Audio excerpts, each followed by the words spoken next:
Welcome once again to our study of the book of Proverbs. Now today we're going to be talking about some very sensitive subjects. And so if you're a young person and you're watching this film and you're watching it alone, I would really encourage you to just kind of pause it right now and go get your mom and dad and let them see the introduction and hopefully the whole thing with you. We're going to be talking about marriage and the need to be faithful in marriage and what happens when faithfulness under God is not followed. And so we're going to begin in Proverbs Chapter 2. And like I said, pause it for a moment, get your mom and dad if they're not already with you. I would really appreciate them coming and listening. So we're going to start in Proverbs Chapter 2. And let's just begin in verse 11. And we're going to read through to verse 19. It says, "Discretion will guard you, understanding will watch over you, to deliver you from the way of evil, from the man who speaks perverse things, from those who leave the paths of uprightness, to walk in the ways of darkness, who delight in doing evil and rejoice in the perversity of evil, whose paths are crooked and who are devious in their ways." Now, verse 16 is where we will begin our study. "To deliver you from the strange woman, from the adulteress who flatters with her words, that leaves the companion of her youth and forgets the covenant of her God. For her house sinks down to death, and her tracks lead to the dead. None who go to her return again, nor do they reach the paths of life." Let's go to the Lord in prayer. Father, we thank you for this time. I thank you for the privilege of being able to share with these dear young people and hopefully their parents. And I pray, Lord, that you would give me discernment, that you would give them discernment for this sensitive issue about marriage and faithfulness. Father, please help us. We live in times that are distressful and in many ways morally dark. Help us to live, Lord, not as legalists, but as new creatures following your Son in purity and love. And Lord, I ask this in Jesus' name. Amen. Now, in Proverbs chapter 12, verses 12 through 15, we had the study in our last session about how God's wisdom delivers us from evil men who speak perverse, twisted things. They live in a way that disagrees or contradicts with the will of God, and they speak things that contradict the will of God, and especially trying to draw others away from God and into their moral darkness. Now, in verses 16 through 19, the Bible speaks about deliverance from the evil woman, from the adulteress, from the woman who is not faithful in her marriage.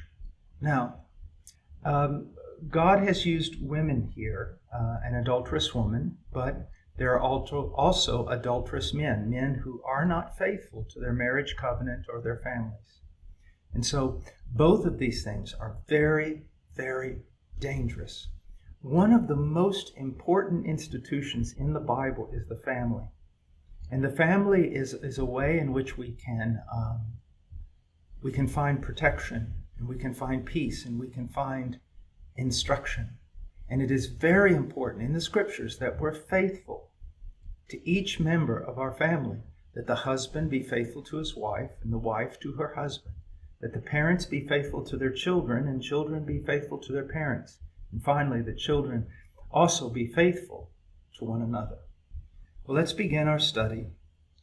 And first of all, let's look at who this woman is. She is given two different names here. The first one is a strange woman, and the second one is an adulteress. Now, I'm going to rely heavily on the New English Translation and some of its translation notes, which were very helpful in understanding why is this woman called a strange woman and at another time literally an alien woman.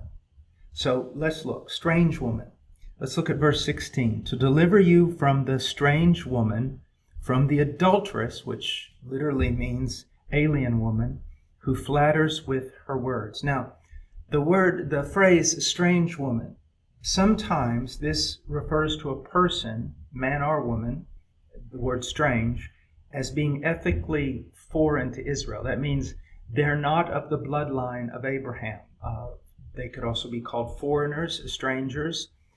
In this case, since the world was kind of divided up into two groups, the people of God, the Jews, and the rest of the world, pagans or Gentiles.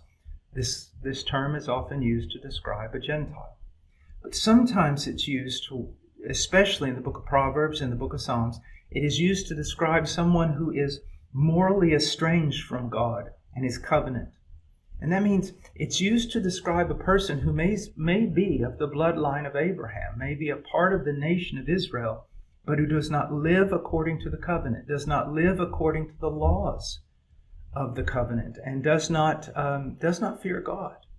And we can see this, can't we? Even today in Christianity, there are many people who will actually attend church and they will identify themselves with Christianity, but in fact, they're strangers to the covenant. They're strangers to grace. They do not reverence God. They do not walk in the fear of God. Their lives are not marked by obedience.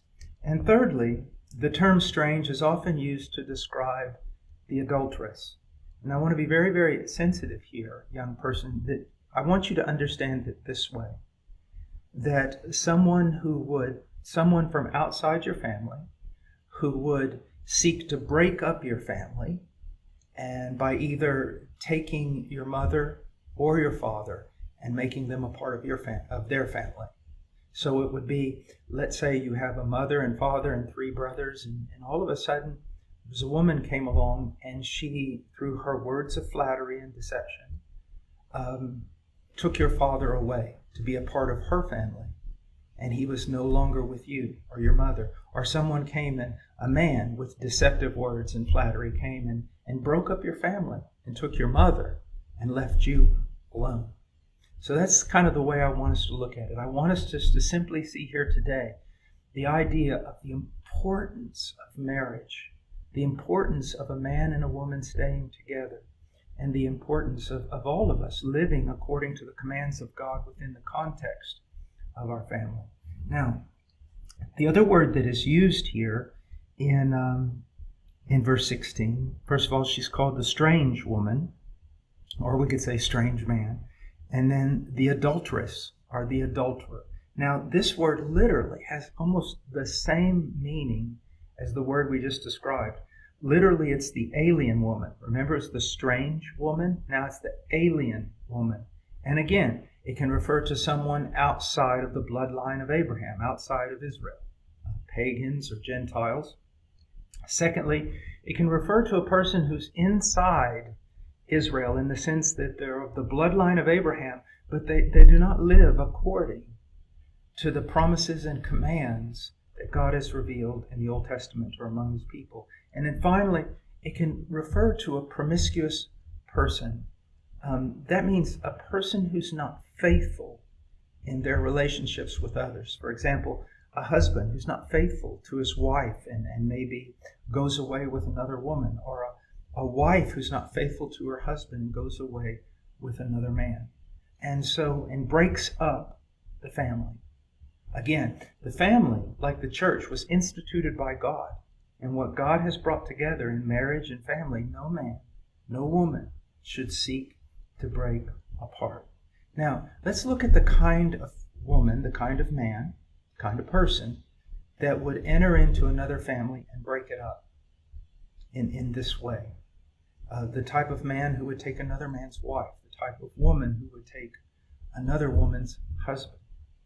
Well, first of all, we see here in verse 17, look very carefully. It says that she leaves the companion of her youth and forgets the covenant of her God. So the first thing, we see that she has left the companion of her youth. She's left her own husband. Or in the case of a man, he's left his own wife. The word means to leave or forsake or abandon. To simply go away, as though they had no commitment whatsoever, as though they had made no promises. They just break apart and go away. Now, she has also forgotten the covenant of her God. The word kind of means the same thing, to forget and then to leave or abandon or forsake. Now, young person, let me show you something that's very, very important. You've probably been to a marriage and you see people taking vows. The man says certain things, or the preacher will ask certain questions and the man says, I do. And the preacher will ask the woman certain questions and she says, I do. And then they exchange rings. Well, I don't want you to think that in a Christian marriage, they're just making vows to one another. Now they are. They're making promises to one another, but there's something far greater going on. They're making promises to God. They're making promises to God. And that is even more important to than their promises to one another, you see.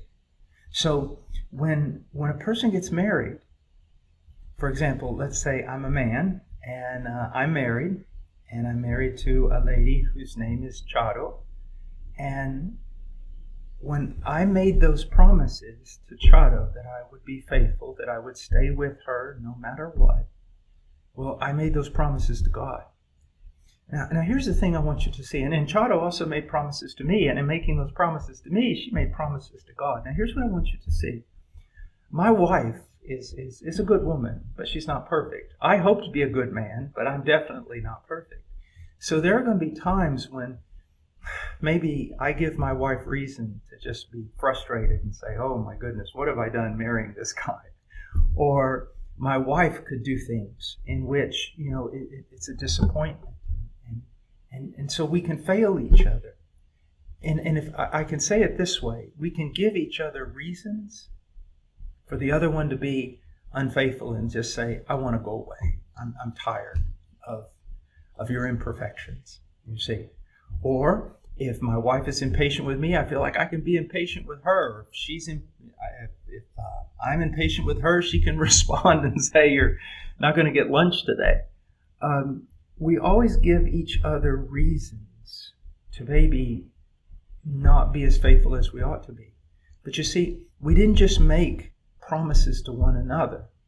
We made promises to God. And God never gives us a reason to fail at our promises because He never fails at His. You could say, my wife could say to me, you were insensitive to me last night, therefore I have a right to be mad at you this morning. Well, but see, we can't ever say that to God. We can't point out some flaw in God and say, because you did this wrong thing, I have a right to react in a wrong way. So you see, I never have a right to be unfaithful to my wife, no matter what she does, because I didn't just make the promise to her. I made it to God. And that's what I want you to see, young person. When you get married, it is very, very serious. You better think about it. You better pray about it. You better study the scriptures. You better get wise counsel from all the wise people you can, because it's permanent.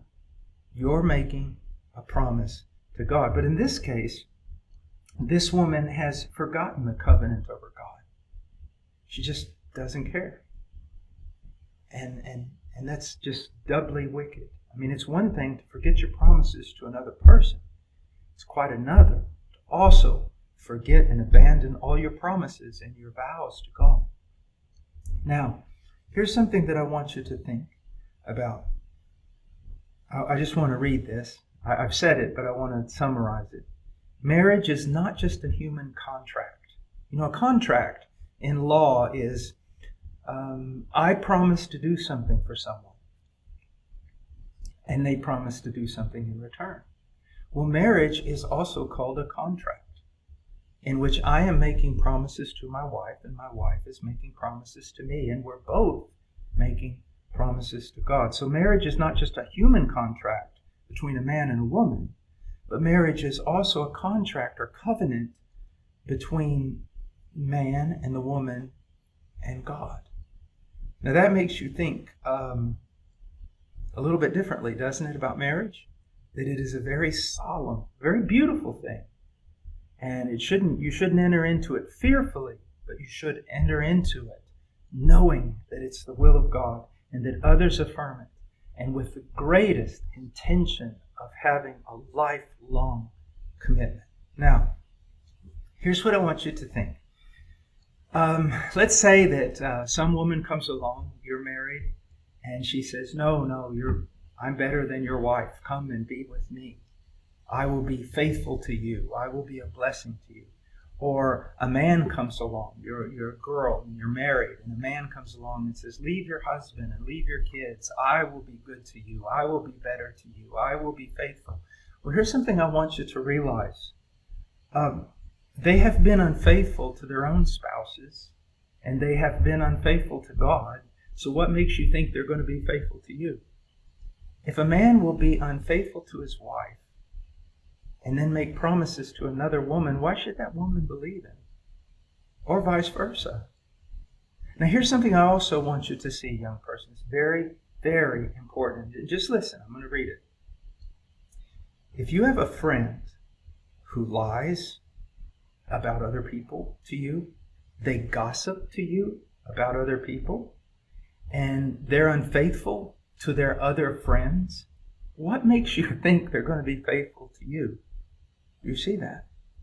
So you want to really distance yourself from people who are unfaithful to other people, because more than likely they're also going to be unfaithful to you. It's like the saying, there is no loyalty among thieves. If they'll rob from everybody else, they'll rob from you. You see? Now, let's go on.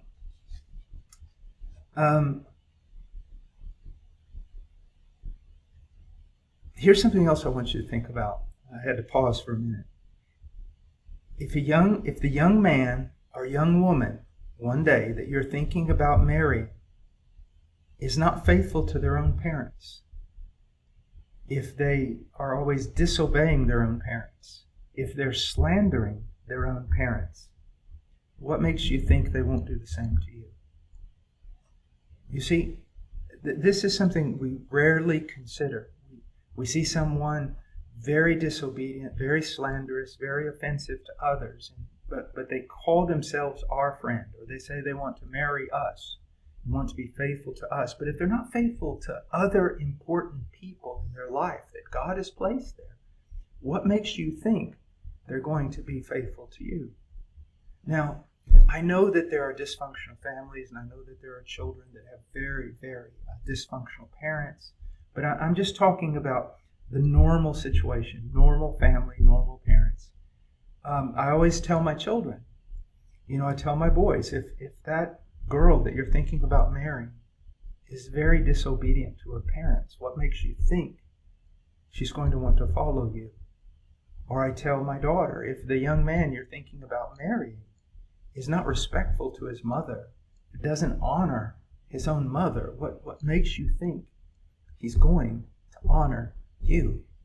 Look for faithfulness. Look for faithfulness in your own life. Seek to be faithful. Seek to be faithful. And always realize something. You don't want to enter into a contract, especially a marriage covenant, with a person that has a history of being unfaithful in the other aspects of their life and their other relationships. Now, how does she influence others to go astray? She flatters with her words. Look at verse 16. To deliver you from the strange woman, from the adulteress who flatters with her words. Now, do you notice similarities between what we have here, the evil woman, and what we studied last week, the evil man? Do you notice similarities? Because there's some great similarities. They both use words. The man speaks perverse things, and that means twisted things, dislocated things, deceptive things, things that are contrary to the will of God, or he will speak in such a way as to cast doubt upon what God has said. And when he's got you to that point, doubting, he'll come just out and say, deny what God says. Now, the woman does something very similar. She speaks with flattery. Now, I want to read here. The word flattery is translated from a Hebrew verb that means to be smooth or slippery.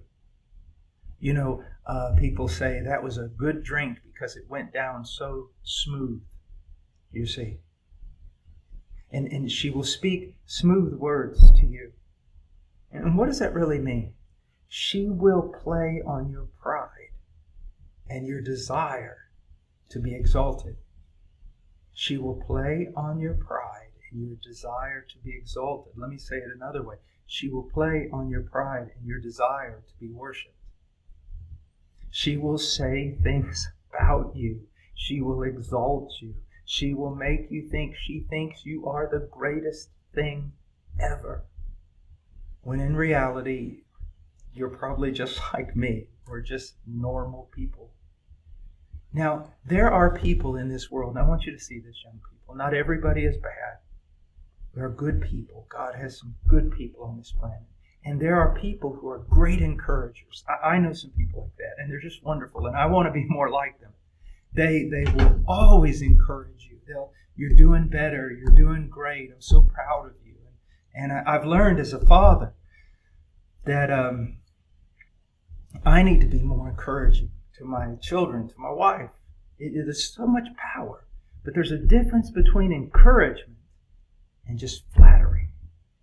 It's saying things about you that simply are not real.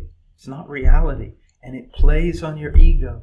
It plays on your desire to be exalted. It plays on your desire to think you're number one, to be worshipped. Be very, very cautious of flattery, not just from the opposite sex, but from anyone. From anyone.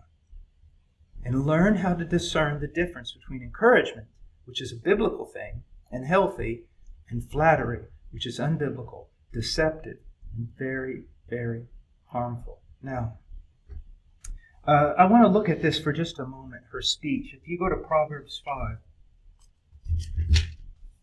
I think I've got to change the day in which I do, the time of day when I do these studies. It seems like I'm always wanting to yawn. Proverbs Chapter 5. We're going to look at her speech just a little more. And look what it says in verse 3. For the lips of an adulteress drip honey, and smoother than oil is her speech. Ever since I was a little boy, I loved honey. I put honey on everything. I lived in a place where there was a lot of bees, a farm, had honey all the time. It was wonderful.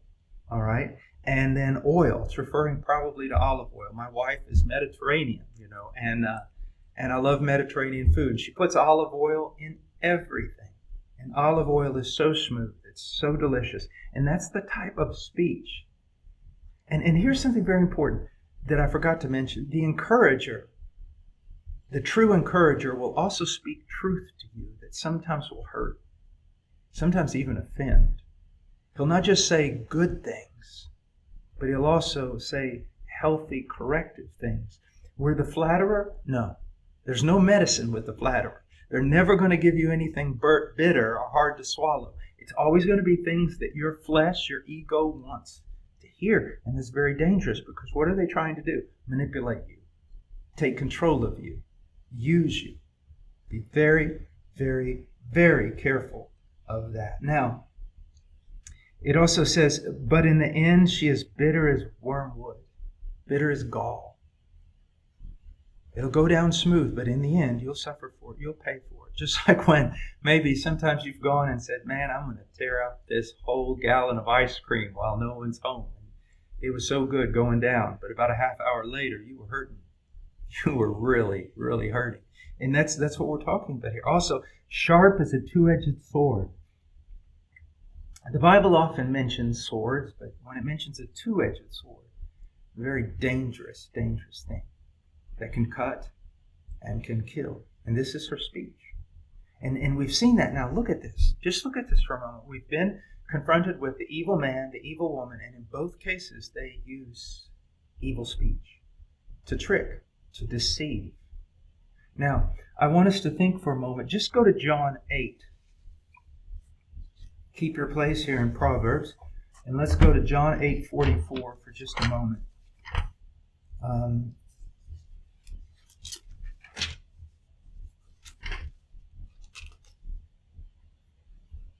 Look what Jesus says. He's speaking to many of the leaders who did not believe him and opposed him. He said, you are of your father, the devil, and you want to do the desires of your father.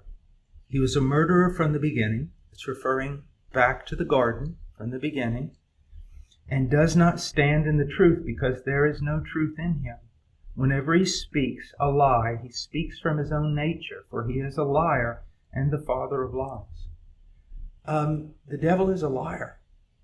And whenever there's a lot of lying going on, and flattery is lying, a form of lying, deceptive speech is a form of lying, you know it's not of God. And there's the devil behind it. Also, one of the devil's names is slanderer. So if you know somebody who's constantly slandering other people, you know this is not of God. It's not of God. It's very dangerous. And of the devil, speech is a very powerful thing for good in the encourager, the biblical encourager, and for evil and destruction in the flatterer, in the deceiver.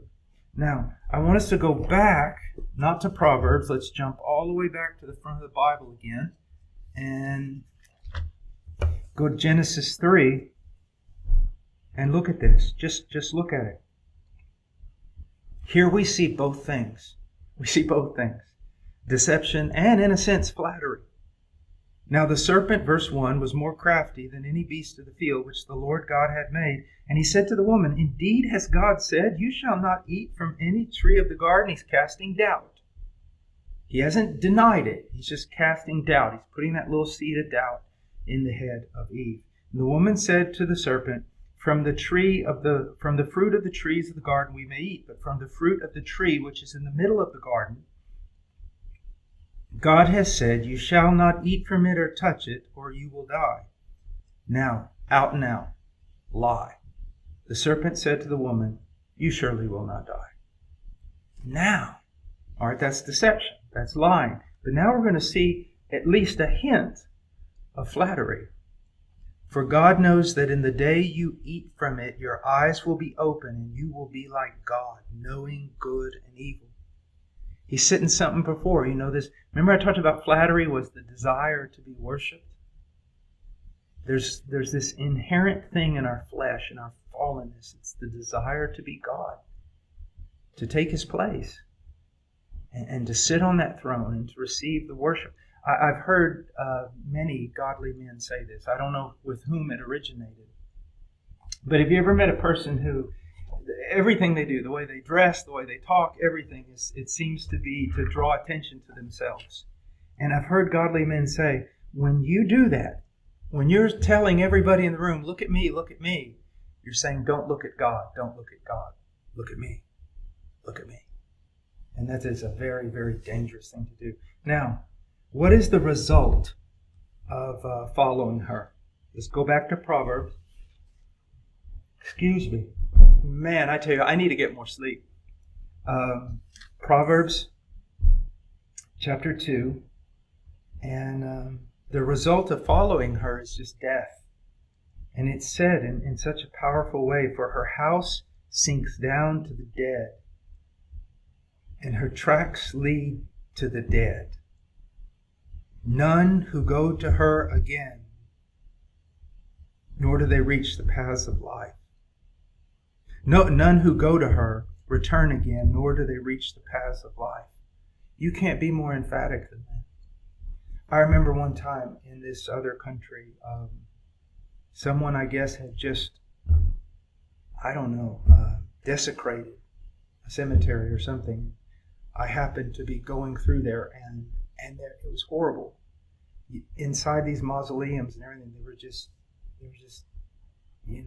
corpses laying everywhere. You go inside it, and there were just corpses everywhere. I remember another time when there was this strange natural phenomenon, this flooding that was horrible, and it literally, all the caskets of this country I was in kind of came out of the ground and floated into town. And it was just like death everywhere. I can remember during the war that this bomb went off, and I was very near.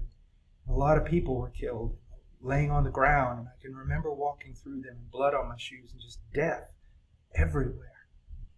And that's the idea here. It's just death. Her house sinks down to death. Her tracks lead to the dead. And if you follow her, there's just death. Now, let me look at it this way. And a lot of this is from counseling over the years. And I've just seen this. And how does death manifest itself with regard to being unfaithful in your marriage?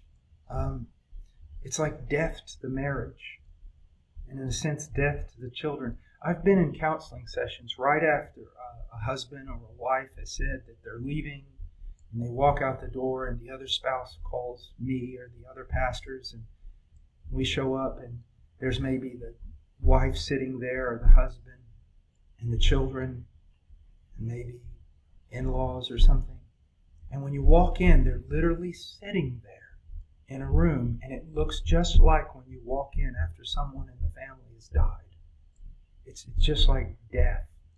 No one even knows what to say. They're just kind of staring at the wall.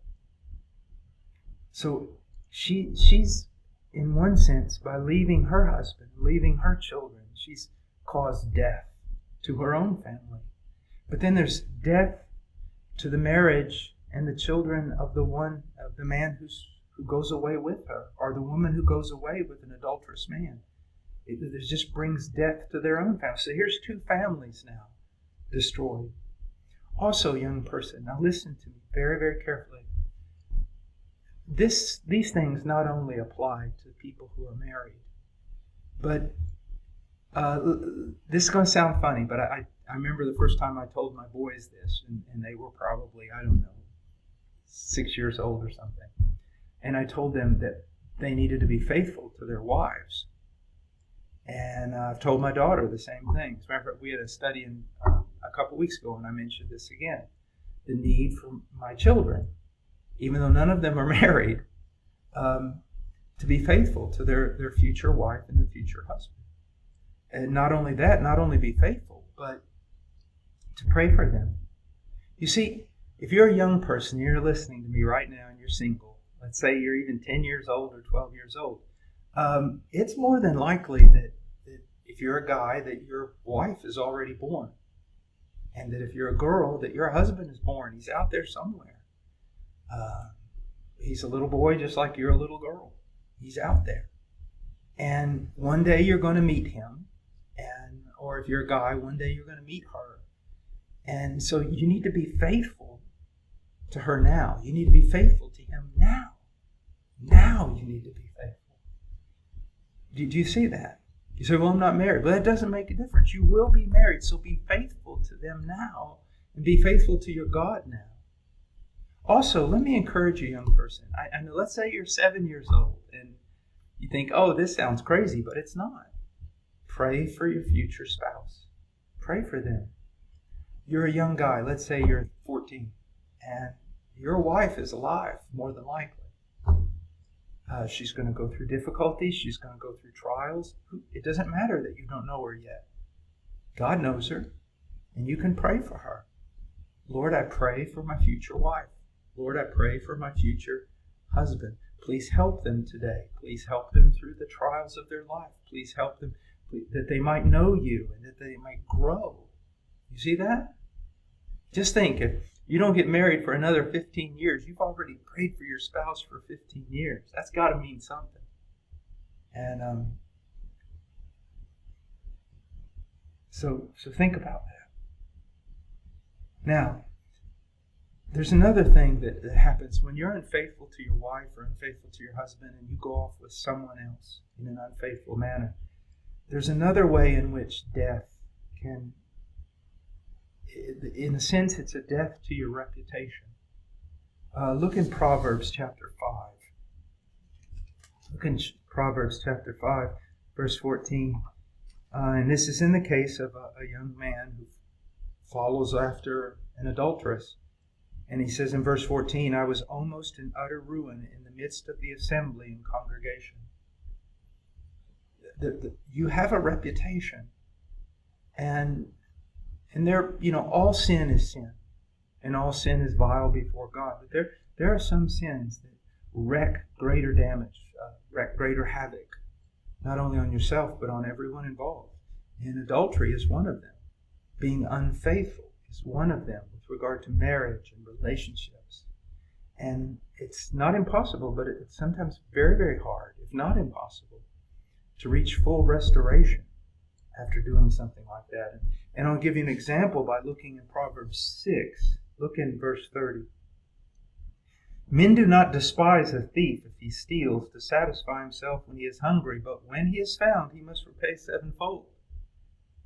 Okay, he must give all the substance of his house. So, guy commits a thievery, he gets caught. People will forgive him, but still there's going to be consequences. But look at 32. The one who commits adultery with a woman is lacking sense. He who would destroy himself does it. See, this is worse than just thievery.